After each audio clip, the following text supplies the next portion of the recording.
TDP అధినేత చంద్రబాబు చేపట్టిన రా కదలిరా సభ ఈ నెల 17న బాపట్ల జిల్లా ఇంకొల్లులో జరగనుంది.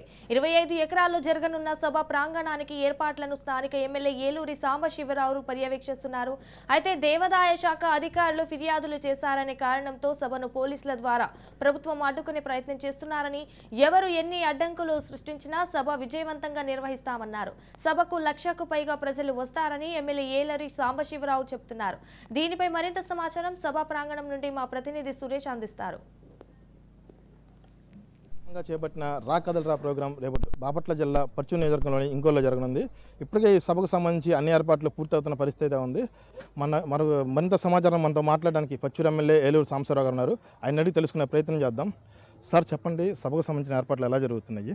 ఈరోజు అందరూ కూడా ఒక పండగ వాతావరణంలో తెలుగుదేశం పార్టీ నాయకులు, కార్యకర్తలు, అభిమానులు, అలాగే ప్రజలందరూ కూడా పర్చూరు నియోజకవర్గ వ్యాప్తంగా అందరూ కూడా వచ్చి స్వచ్ఛందంగా ఇక్కడికక్కడ బాధ్యతలు పంచుకొని ఈ ఏర్పాట్లన్నీ కూడా పర్యవేక్షిస్తూ ఉన్నారు. 27వ తారీఖు జరగబోయే సభ ఇంతకుముందు గతంలో ఎప్పుడూ జరగనటువంటి విధంగా ఈ ప్రాంతంలో సక్సెస్ చేయాలనేది ఇక్కడ అందరూ ఒక పట్టుదలతో పనిచేస్తూ ఉన్నారు. ఈ రా కదలిరా సభలు రేపు జరగబోయే సభతో ముగుస్తున్నాయి కాబట్టి దీన్ని ప్రతిష్టాత్మకంగా తీసుకొని పెద్ద ఎత్తున ఈ సభను సక్సెస్ చేయాలని చెప్పి ప్రయత్నం చేస్తాం. సార్, ఈ సభకు సుమారుగా ఎంతమంది వచ్చే అవకాశం ఉంది? సుమారుగా 1,00,000 మందికి పైగా ఈ సభ విజయవంతం కావాలని చెప్పి ఆకాంక్షిస్తూ ఉన్నాం. ఇంకా పెద్ద ఎత్తున రెస్పాన్స్ వచ్చే అవకాశం ఉంది.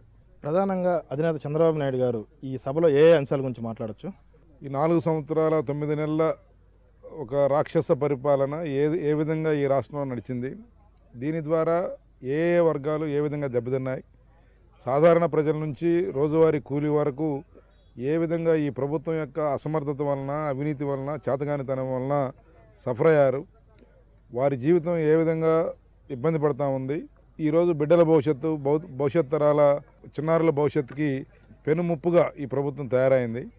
ఒకవైపు అమరావతి రాజధాని, పోలవరం పరిస్థితి కానీ, లేకపోతే మన ప్రాంతానికి సంబంధించి వెలుగొండ ప్రాజెక్టు కానీ, లేకపోతే గుండ్లకమ్మకి 3 గేట్లు కొట్టకపోతే ఇంతవరకు పెట్టిన దిక్కులేదు. ఈ ప్రభుత్వం అన్ని వ్యవస్థలను ధ్వంసం చేసి ఏ విధంగా నిర్వీర్యం చేసింది, దీని ద్వారా మనకు జరిగిన నష్టం ఏంటి, రాబోయే తరాలకు జరిగిన నష్టం ఏంటి, దీన్ని రేపొద్దున తెలుగుదేశం జనసేన ప్రభుత్వం ఏర్పడాక ఏ విధంగా కరెక్ట్ చేయబోతా ఉన్నాం, ఏ విధంగా చంద్రబాబు నాయుడు గారు తనకున్న అపారమైన అనుభవంతో ఒక కమిట్మెంట్తో ఈ సమస్యల నుంచి రాష్ట్రాన్ని ఏ విధంగా గట్టెక్కించిపోతా ఉన్నారనేది ప్రజలకు వివరిస్తారు.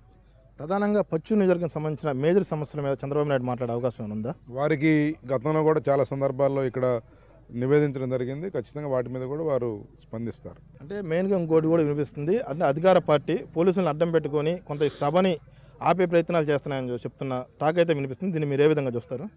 ఇప్పుడు చంద్రబాబు నాయుడు గారిని అడుగడుగుకి కట్టడి చేయాలనేది లక్ష్యంతో ఈ ప్రభుత్వం పనిచేసింది. 1-2 సందర్భాల్లో వాళ్ళు సక్సెస్ అయ్యారు, కానీ మిగతా సందర్భాల్లో సక్సెస్ కాలేకపోయారు.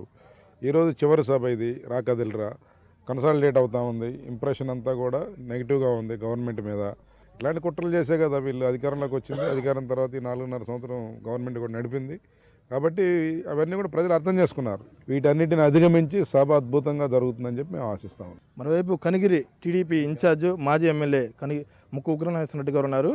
అంటే ఏదైతే ఇప్పుడు టీడీపీ ప్రతిష్టాత్మక చేపట్టిందో రా బహిరంగ సభ మొదట ప్రకాశం జిల్లాలోని కనిగిరిలోనే మొదలుపెట్టారు. దాని గురించి ఆయన అడిగి మరింత సమాచారం తెలుసుకుందాం. సార్ చెప్పండి, మొదటగా కనిగిరిలోనే జరిగింది ఈ రా బహిరంగ సభ. ఆ సభ జరిగిన తర్వాత టీడీపీలో ఎలాంటి పరిస్థితి నెలకొందంటారు? వాస్తవంగా రాష్ట్ర పరిస్థితులు చూసిన తర్వాత నారా చంద్రబాబు నాయుడు గారు రా కదలిరా అనే ప్రోగ్రాం పెట్టి ప్రజలను చైతన్యపరిచే కార్యక్రమంలో భాగంగా మొదటి సభ కనిగిరిలో ప్రారంభం జరిగింది. ఆ ప్రారంభ సభ విజయవంతమైన తర్వాత మీరు ఇటీవల చూసుంటారు, ఆ సభ తర్వాత దాదాపు 1,200 కుటుంబాలు పార్టీలో చేరిన పరిస్థితి ఏర్పడింది. అంటే మేము రాత్రి 11 గంటలైనా కూడా వేచి చూసి పార్టీలో చేరే పరిస్థితి వచ్చింది. అంటే పార్టీ పట్ల గతంలో చేసిన తప్పు పట్ల ప్రజలకి జ్ఞానోదయమని తెలుసు. కనిగిరిలో కొన్ని వైసీపీకి చెందిన నాయకులు అని కొన్ని కుటుంబాలు టీడీపీలో ఈ మధ్య కాలంలో చేరికలు ఎక్కువగా జరిగినాయి. దాన్ని ఏ విధంగా చూడొచ్చంటారు?